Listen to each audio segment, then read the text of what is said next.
आंतरराष्ट्रीय कीर्तन महोत्सव दुबई या ठिकाणी आयोजित असलेली कीर्तन सेवा आणि इथे कीर्तन करण्याची संधी मला मिळाली, हे माझं मी भाग्य समजतो महाराज.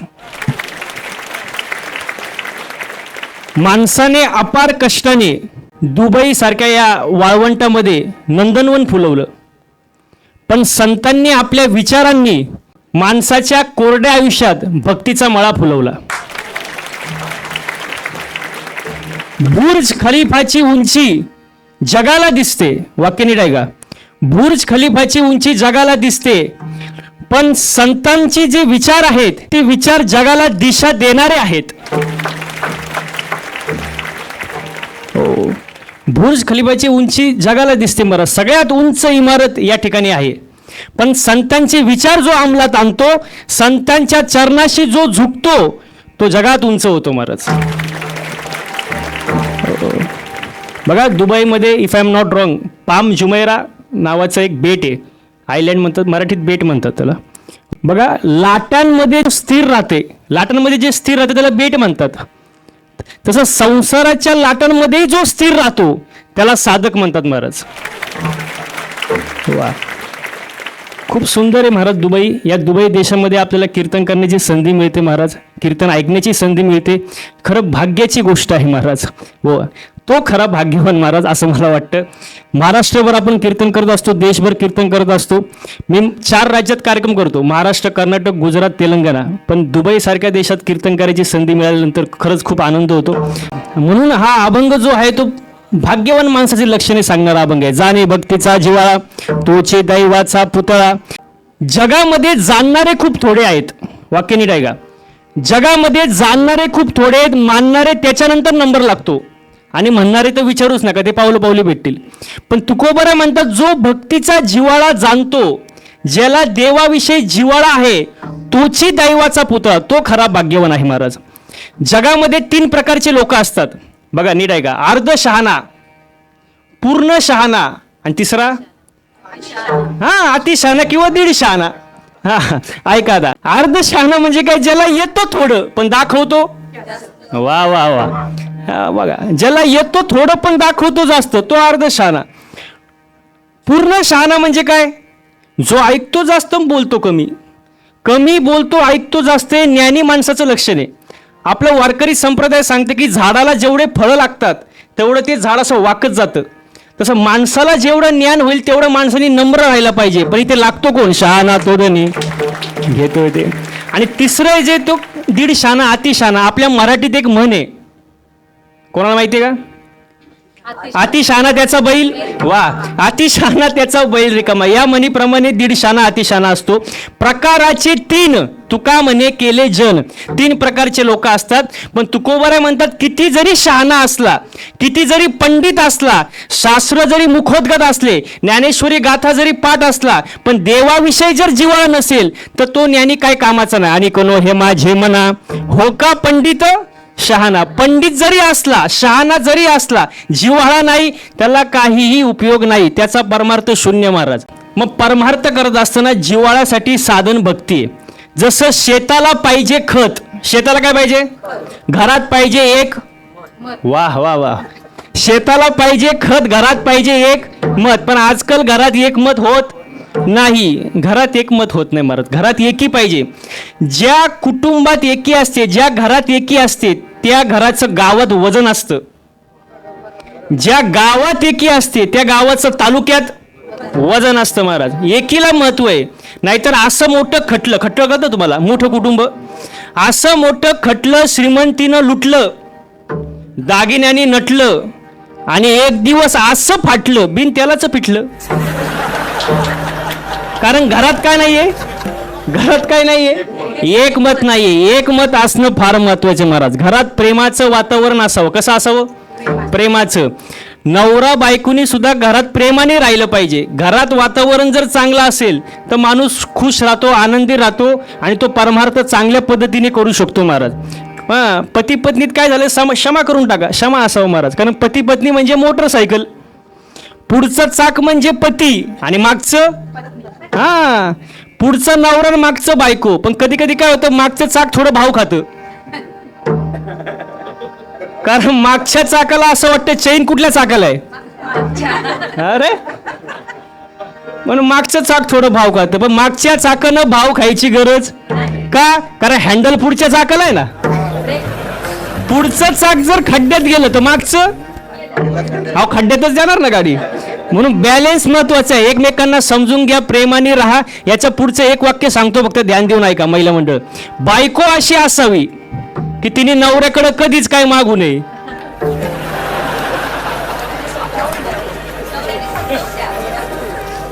आता तरी खुश व्हा तुम्ही टेन्शन मध्ये दिसतंय मला. बायको अशी असावी तिने नवऱ्याकडे कधीच काय मागू नये, पण नवरा असा असावा तिला कधी मागण्याची वेळच येऊ देऊ नये. तुम्ही बघितलं टाळ्या कुठे वाजल्या फक्त. बिघडला ना बॅलन्स. बॅलन्स महत्वाचं आहे आपल्याला. वा वा वा वा. बघा, घरात वातावरण चांगलं असू द्या महाराज, घरात एक मत असू द्या. आपला विषय चालला होता, शेताला पाहिजे खत, घरात पाहिजे एक मत. संसार करण्यासाठी पाहिजे वित्त. वित्त म्हणजे पैसा, जो इथं भरपूर आहे. वित्त. संसार करण्यासाठी पाहिजे वित्त, अन्न पचवण्यासाठी पाहिजे पित्त, आणि परमार्थ करण्यासाठी पाहिजे चित्त. नामरूपे जडले चित्त, त्यांचा दास मी अंकित. वा वा, त्यांचा मी दास आहे. चित्त जडण्यासाठी साधन भक्ती. भक्ती किती प्रकारची बाबा? भक्ती 9 प्रकारची. श्रवण, मनन, कीर्तन, पादसेवा, पूजन, वंदन, दास्य, सख्य, आत्मनिवेदन. 9 प्रकारची 9विधा भक्ती. तुका म्हणे नवविध भक्ती जाणे तोची शुद्ध. जो ही भक्ती जाणतो तो कसा आहे? शुद्ध. आणि नो हे माझे मना हो का पंडित शहाणा. हा अभंगाचा सरळ सरळ अर्थ कीर्तनाला सुरुवात. आपलं प्रारब्ध चांगलं आहे. प्रारब्ध की आपल्याला दुबईमध्ये कीर्तन सेवा ऐकायला भेटते. आणि तसं पाहायला गेलं तर प्रारब्ध कोणाला चुकत नाही. तुम्ही असो, मी असो, किंवा भगवंत असो, भगवंताला सुद्धा प्रारब्ध चुकलं नाही. वाक्य ऐका. भगवान श्रीकृष्णाचा जन्म कुठं झाला? कारागृहात, जेलमध्ये. आपल्या भाषेत, सोप्या भाषेत, जेलमध्ये. देवाला प्रारब्ध चुकलं नाही, आपल्याला चुकणार आहे का? एकाचा जन्म जेलमध्ये, एकाचा जन्म राजवाड्यात. भगवान प्रभू रामचंद्र. एकाचा दिवसा 12ला, एकाचा रात्री 12ला, एकाचा अष्टमीला, एकाचा नवमीला. बरोबर आहे का ना? एकाचा पावसाळ्यात, एकाचा उन्हाळ्यात. म्हणजे ज्याचं त्याचं प्रारब्ध आहे महाराज. प्रारब्ध चुकत नाही. गाया वळणारा कृष्ण द्वारकेचा राजा झाला, आणि त्याचा सक्का मित्र सुदामा पोहे बांधायला फडकं नाही. ज्याचं त्याचं प्रारब्ध आहे. प्रारब्ध देवाला चुकलं नाही, आपल्यालाही चुकणार नाही. बघा, तुम्हाला एक उदाहरण देतो, पटकन मला उत्तर द्यायचं सगळ्यांनी. एका कुंभाराने 3 मडकं बनवले. एक मडकं पाणी प्यायला वापरलं, एक मडकं दहीहंडीला वापरलं, आणि एक मडकं धाव्याला वापरलं. कुंभाराचा काय दोष? ज्याचं त्याचं बोलत जा. ज्याचं त्याचं प्रारब्ध. वा. बघा, एकाच फुलाचे 3 हार बनवले. एक हार देवापाशी गेला, एक हार कीर्तनकाराच्या गळ्यात गेला, एक हार प्रेताला गेला. झाडाचा काय दोष? ज्याचं त्याचं प्रारब्ध. नाही समजलं? अजून सोपं सांगू का? एकाच खाणीचे 3 दगड. एका दगडावर लिहिले नारळ येथे फोडा, एका दगडावर लिहिले चप्पल येथे काढा, आणि एका दगडावर लिहिले मूर्तीला स्पर्श करू. ज्याचं त्याचं प्रारब्ध. नाही समजलं? अजून सोपं सांगू? अजून सोपं सांगू का? एकाला 3 मुलं. थोरलं दारू पिते, मधलं जुगार खेळते, लहान पोरगी होऊन पळून गेलं. बापाचा काय दोष? ज्याचं त्याचं प्रारब्ध बदलता येत नाही. अन्न मान धन येतो प्रारब्ध आधीन. बाबाच्या मनातलं मला लगेच कळतं, मी बोलून मोकळा होतो. अन्न मान धन येतो प्रारब्ध आधीन. हे सगळं प्रारब्धाच्या आधीन आहे. प्रारब्ध आपल्या हातात नाही. मग तुम्ही म्हणाल महाराज, प्रारब्ध जर आपल्या हातात नाही तर आपल्या हातात नक्की काय आहे? आपल्या हातात कर्म आहे. आपल्या हातात काय? कर्म आहे. माणसाचे कर्म चांगले पाहिजे. मी एक वेळ असं वाक्य सांगेल, एक वेळ देवाला घाबरू नका, पण कर्माला घाबरा. कारण देव एक वेळ माफ करेल, पण कर्म माफ करत नाही. ते व्याजासकट वसूल करतं. म्हणून कर्म चांगले असू द्या महाराज. कर्म आपल्या हातात आहे. कर्म कसं असावं? परमार्थ करत असताना माणसाचं चालणं, बोलणं, राहणं, उठणं, बसणं, वागणं याच्यात बदल झाला पाहिजे, तेव्हा परमार्थ होत असतो. बदल कळतो का? बदल बदल बदल बदल 2 प्रकारचे असतात. एक तात्पुरता बदल, एक कायमस्वरूपी बदल. तात्पुरता बदल सांगू का? कुत्र्याचं शेपूट नळीत घातल्यावर कसं असतं? नळीत घातल्यावर कसं असतं? वाक्य नीट आहे का? चुकीचं उत्तर देऊ नका. नळीत घातल्यावर, नळी काढल्यावर कुठला बदल झाला? तात्पुरता बदल. अजून जवळचा सांगू का? जवळचा, तुमच्या माझ्या जवळचा तात्पुरता बदल सांगू का? पांढरे केस काळे करणे. हा कोणता बदल आहे? परत ते पांढरे होणार आहे, तो तात्पुरता बदल झाला. या बदलाला काही किंमत नाही. बदल कसा पाहिजे? कायमस्वरूपी बदल. कायमस्वरूपी. ऊसातून साखर निघाली, साखरेचा परत ऊस होतो का? कोणता बदल झाला? कायमस्वरूपी बदल. परिसाचा स्पर्श लोखंडाला झाला, लोखंडाचं काय झालं? परत त्याचा लोखंड होतो का? कोणता बदल झाला?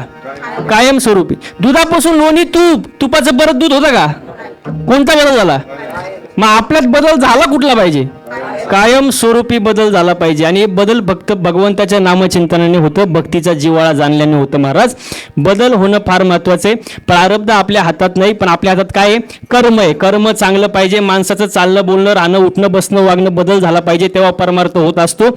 बघा, बाहेरची जी शिस्त आहे ती दुबई आपल्याला शिकवते, पण मनाची जी शिस्त आहे ते संत आपल्याला शिकवतात महाराज. संतांनी दिलेली जी आचारसंहिता आहे त्या संबंधाने तसा आपण परमार्थ केला पाहिजे महाराज. मनाच्या मार्गाने करून चालत नाही. मनोमार्गी गेला तो ती त्याची मुखला महाराज. म्हणून या गोष्टी महत्वाच्या महाराज. कर्म चांगले ठेवा, चांगलं बोला. आपल्याला बोलायचं सुद्धा कळत नाही. आपल्या बोलण्यामुळं समोरच्याला समाधान मिळालं पाहिजे असं माणसाचं बोलणं पाहिजे. वेची ते वचन जेणे राहे समाधान. आपल्या बोलण्यामुळे समाधान मिळालं पाहिजे. काही काही माणसं तर रागात काहीही बोलून जातात. एक वाक्य सांगू का? राग आल्यानंतर ओरडायला ताकद लागत नाही. वाक्य नीट आहे का? राग आल्यानंतर ओरडायला ताकद लागत नाही. राग आल्यानंतर मारामारी करायला ताकद लागत नाही. राग आल्यानंतर शिव्या द्यायला ताकद लागत नाही. राग आल्यानंतर खरी जी ताकद लागते ती शांत बसायला. कारण शब्द निघतात हृदयातून, पण अर्थ निघतात डोक्यातून. माणसाने विचार करून बोललं पाहिजे. कारण ज्याने जीभ जिंकली त्याने जग जिंकलं महाराज. माणसाने विचार करून बोललं पाहिजे. मी एकदा प्रवासात असताना एका पुस्तकात एक वाक्य वाचलं. त्यात असं लिहिलं होतं की पुरुष एका कानानं ऐकतात, दुसऱ्या कानानं काय बोलतात? पुरुष एका कानानं ऐकतात, दुसऱ्या कानानं सोडून देतात. आणि महिला मंडळ दोन्ही कानाने ऐकतात, तोंडानं सोडून देतात महाराज. त्यांना एखादी गोष्ट कळावी जोपर्यंत ते 10-12 बायांना सांगत नाही त्यांचं मन भरत. बोला ना, मन भरत. आणि प्रत्येकीला सांगताना एकच वाक्य सांगणार, तू आहे म्हणून सांगते, कोणाला सांगू? आणि अख्ख्या गावाला सांगत सुट्टी. बघा, मला काय सांगायचं ऐका. जिथं बोलायची गरज आहे तिथं बोललंच पाहिजे, पण जिथं बोलायची गरज नाही तिथं मौन राहता आलं पाहिजे, शांत राहता आलं पाहिजे. आणि ज्याला शांत राहता येतं त्या ठिकाणी तो खरा शहाणा. ज्ञानेश्वरीमध्ये संत ज्ञानेश्वर महाराज एक ओवी सांगतात. साच आणि मवाळ मिथुले जैसे रसाळ, शब्द जैसे कळोळ अमृताचे. माणसाचं बोलणं चांगलं असावं, बरोबर आहे का नाही? आचरण चांगलं असावं. परमार्थामध्ये बघा, मी एक वाक्य सांगतो. एखादा अभंग पाठ नसला तरी चालेल, एखादी ओवी पाठ नसली काय हरकत नाही, एखादी चाल नाही म्हणता आली काही प्रॉब्लेम, एखादा बोल कमी वाजवता आला काही प्रॉब्लेम नाही. पण परमार्थ करत असताना आचरण सर्वात महत्वाची गोष्ट आहे. आचरण बिघडले की परमार्थ संपला महाराज. उदाहरण द्यायचं म्हटलं तर विश्वामित्र 60,000 वर्ष तपश्चर्या केली. कोणी? विश्वामित्राने. वाक्य नीट आहे का? विश्वामित्राची जी दाढी होती ना, दाढी ती जमिनीला टेकली होती. कारण किती वर्ष तपश्चर्या होती? 60,000 वर्ष. वरती इंद्रदेव घाबरला, त्याला वाटलं आपलं पद जातंय का काय, कारण तपश्चर्याच किती आहे? 60,000 वर्ष. दाढी जमिनीला टेकली. इंद्रदेव त्याच्या दाढीला हात लावून बसला, आता करायचं काय? तपश्चर्या 60,000 वर्ष, आपलं इंद्रपद जाऊ शकतं.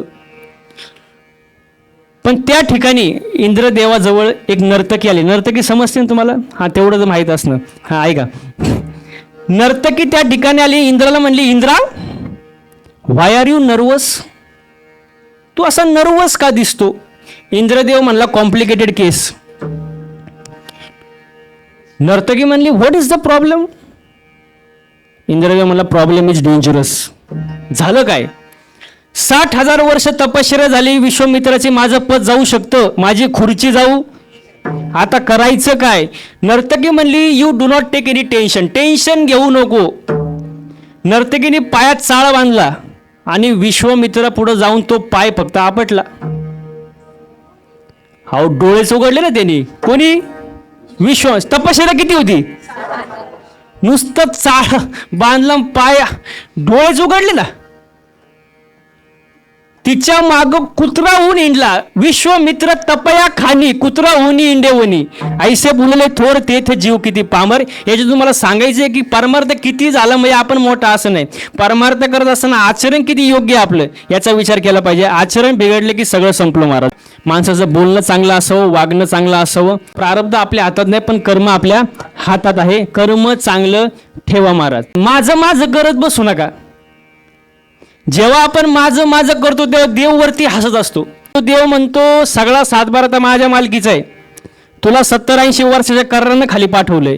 तुझा एकदा करार संपला की याच्यातली फुटकी कवडी सुद्धा वर घेऊन जाऊ शकत नाही. तू कसला मालक? कसला मालक? मी एका ठिकाणी कीर्तनाला होतो. एक जण माझ्या जवळ आला. मला महाराज यम लय वाईट. म्हणलं झालं काय? म्हणलं माझ्या बायकोला घेऊन गेला. म्हटलं यमासारखा चांगला देव नाही. तो म्हणतो महाराज तुम्ही असं कसं काय बोलता? म्हणलं यम असा डायरेक्ट येऊन घेऊन जात नाही. तो अगोदर 3 मिस कॉल देतो. किती किती? आणि चौथ्यांदा मग घेऊन जातो. मग तो म्हणला महाराज मला तुमचं सगळं पटतंय पण यमाकडं आमचा नंबर गेलाच कसा? मी म्हणलं असं काय करतो? यम येतो तुझ्या अख्ख्या खानदानाचा नंबर यमाकडं, असं येडगत काय करतो? मग मी त्याला सांगायला सुरुवात केली. 3 मिस कॉल. पहिला मिस कॉल मला तरी असं वाटते इथं बसलेल्यापैकी 99% लोकांना तो मिस कॉल आलेला आहे माझ्या सकट. पहिला मिस कॉल काळे केस पांढरे होणे हा यमाचा पहिला मिस कॉल आहे. पण लोक एवढे हुशार निघाले काळे करून टाकतात पण त्यांना मिस कॉल समजत नाही.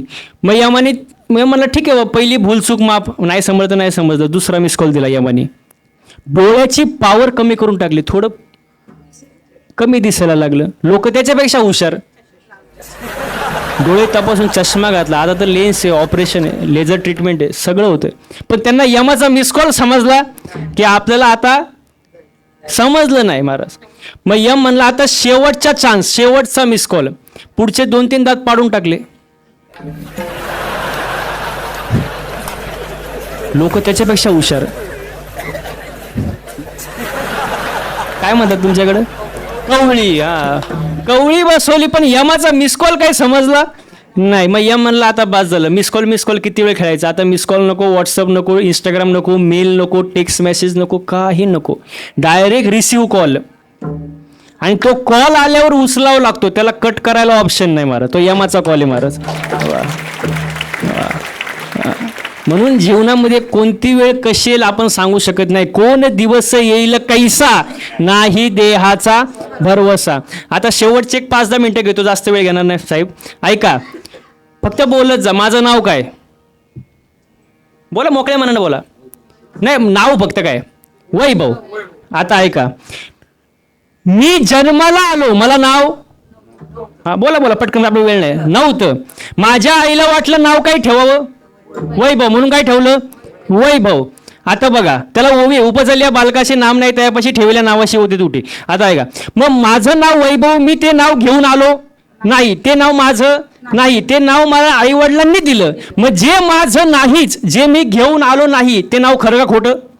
मोठ्याने बोला. कसं खोटं? मग माझं नाव जर खोटं तर माझ्या नावावर असणारी इस्टेट काय बोलता? नाव खोटं तर इस्टेट महाराज. आता काय करायचं? डायरेक्ट तोंडावर. काय नाव खोटं तर सगळं खोटं. म्हणजे सगळं कसं आहे? एवढंच खरं आहे. सगळं खोटं आहे ना महाराज. देव सत्य, बाकी सगळं खोटंच आहे ना महाराज. आता पुढचा मुद्दा आहे का? वैभव जन्माला होता, थोडा आता मोठा झाला वैभव. त्याच्या आईने त्याला शब्द वापरला तू. काय शब्द वापरला? वैभव सावध झाला. वैभव म्हणला मी. काय म्हणला? मी. त्याच्या आईने त्याला बिस्किटचा पुडा दिला. माझ्या आईने मला बिस्किटचा पुडा दिला. म्हणलं हा बिस्किटचा पुडा तुझा आहे. मी म्हणलो बिस्किटचा पुडा माझा आहे. काही शब्द झाले? तू मी तुझं, तू मी तुझं, माझं. हे 4 जे शब्द आहे या 4 शब्दावर जगात सगळ्यात कोर्टात केस कचेऱ्या चालू आहे. तू मी तुझं. या बाबळीपासून तर त्या बाबळीपर्यंत सगळं, या बाबळीपासून त्या बाबळीपर्यंत सगळं. तू इथं येऊनच दाखव. मग तू आणि जमलं काय? हे जे 4 जे शब्द आहेत याच्यावरून सगळे भांडणे महाराज. मग आता हे जे 4 शब्द आहे, तू मी तुझं माझं, हे ज्ञान आहे का अज्ञान? मग आपल्याला काय नाही? शाबास, जमलं. आपल्याला ज्ञानच नाही. काय ज्ञान आहे आपल्याला? काय आहे का? 2 भावांचे जमिनीवरून केस चालू होती 15 वर्ष. किती? 15 वर्ष. दोघं भाऊ मेले, आहे का? जमीन जागेवर राहिली, वकिलांनी स्लॅब टाकला, तो श्रीमंत झाला. आपल्याला काय नॉलेज आहे का? आहे का? ज्ञान आहे का आपल्याला? अजिबात नाही महाराज. आणि जे काही थोडंफार आपल्याला ज्ञान असतं त्याच्यात अहंकार आहे. थोडं वाजवता येतं आखडू लई, थोडं कीर्तन करता येतं शायनिंग लई, थोडंच गायन करता येतं फुगीर लई, म्हणजे ज्ञान आहे पण त्याच्यात काय? अहंकार आहे. अहंकार असून जमत नाही. बरं, नुसतं ज्ञान असून पण जमत नाही. ज्ञानासोबत वैराग्य पाहिजे, वैराग्यासोबत भक्ती पाहिजे, तिन्ही गोष्टी पाहिजे महाराज. म्हणून जो देवाची भक्ती जाणतो, ज्याला देवाविषयी जिव्हाळा आहे, तो पुतळा दैवाचा आहे. आता आपल्याकडे पुतळे भरपूर आहेत महाराष्ट्रात, आपल्या भारतात. ते पुतळे कधी हसती नाही, कधी रडती नाही, दिवसा पाहत तसेच, रात्री पाहत तसेच, कधी आरडा ओरड नाही, कधी बोंबा बोंब नाही. मग ते पुतळे दैवाचे का? दैवाचे नाही. दैवाचे कोण? जो देवाविषयी जिव्हाळा आहे, ज्याला देवाची भक्ती माहिती आहे, देवाची भक्ती जो जाणतो, तो पुतळा कशाचा? दैवाचा आहे महाराज. वा, जिव्हाळा शब्दाचा अर्थ काय? जिव्हाळा, जिव्हाळा, जिव्हाळा. उदाहरण देऊ का तुम्हाला? पाणी वड्याचं टिकतं का झऱ्याचं? वड्याचं. आलं आलं आलं, गेलं गेलं गेलं. नव्या लग्नाचा आनंद टिकतो का जातो? ते तुम्ही ठरवा. आता माझा आहे अजून. नव्या लग्नाचा आनंद लय अवघड आहे. आलं आलं आलं, काही झालं. मग जिव्हाळा कसा आहे? जिव्हाळा म्हणजे झरा. झऱ्याचं पाणी कसं असतं महाराज? येत वाहत राहतं महाराज कंटिन्यू. त्याला जिव्हाळा म्हणतात महाराज. आणि आजकाल या जगात प्रेम करायला कोणी मोकळं नाही, कोणी कोणा फुकट प्रेम करत नाही महाराज. बघा, आजोबा जर गावात गेले आणि जर गावातून घरी आले तर त्यांचा नातू त्यांच्या जवळ कधी येतो? हा, काही गोळ्या वगैरे आणले पाहिजे त्याला खायला, तेव्हा नातू जवळ येतो. जर आजोबांनी गावातून गोळ्या आणल्या नाही तर नातू त्याला सुद्धा गोळ्या घालू शकतो. काय सांगताय? जिव्हाळा असणं महत्वाचं नाही. उगाच कोणी कोणावर प्रेम करत नाही. हा स्वार्थी दुनिया महाराज. आपल्याला वाटतं असं सगळे आपले, पण सगळे आपले नाही महाराज. म्हणून भगवंतावरती श्रद्धा असू द्या, विश्वास असू द्या. मी जर सांगितलं माझ्या नावावर 50 एकर जमीन आहे, तुम्हाला खरं वाटेल का खोटं? जे काय असेल उत्तर प्रत्येकाच्या मनाप्रमाणे. काहींना बरं खोटं, ठीक आहे. मग काहींना खरं वाटेल, काहींना खोटं वाटेल. पण मी जर 7-12 दाखवला तर मग आता पटकन उत्तर द्या. 7-12 सांगतो ते खरं का महाराज सांगतो ते खरं? म्हणजे मी खोटा आहे थोडक्यात. ऐका ऐका ऐका.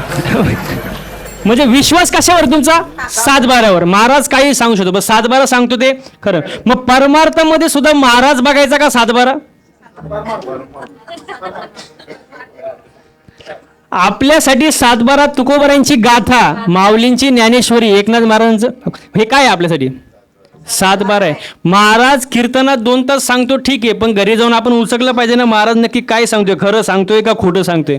हा, विश्वास महत्वाचा आहे. विश्वास नसेल तर तुका म्हणे नाही विश्वास ज्या मनी पहावे पुराणी विचारूनी. विश्वास असणं फार महत्वाचं आहे. पण जगात आता विश्वास राहिला नाही. बघा, तुम्ही बँकेत जा. आज बँकेत आपले सर कामाला आहे कॉस्मो बँकमध्ये. बँकेत जा, पेन बांधून ठेवतात, विश्वास. मेडिकल स्टोअरला जा, कातर बांधून ठेवतात, विश्वास.